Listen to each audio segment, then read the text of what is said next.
Yes, to create a table, we need to use this insert tab, this one. You click on it, then automatically you will see this table icon here. Do you see? You click on it, and then you need now to draw your table by specifying number of rows and the number of columns. For example, let us draw a table with 5 rows and 5 columns.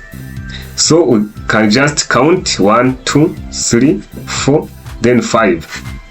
For columns, also for row, we count 1, 2, 3, 4, 5. Then here we can just click here. Automatically our table will be drawn here. Do you see?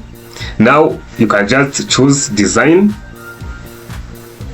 among these specified design here. You can just use this one. Do you see how we look like? You can just use this one. Also this one, you can use whatever you want, then develop your table as professional in just few seconds. So thank you so much. Hope this video is helpful for you. Don't miss subscribe, like this video, and share it to your colleagues so that they can also learn with us these professional ICT tricks. See you in next lesson.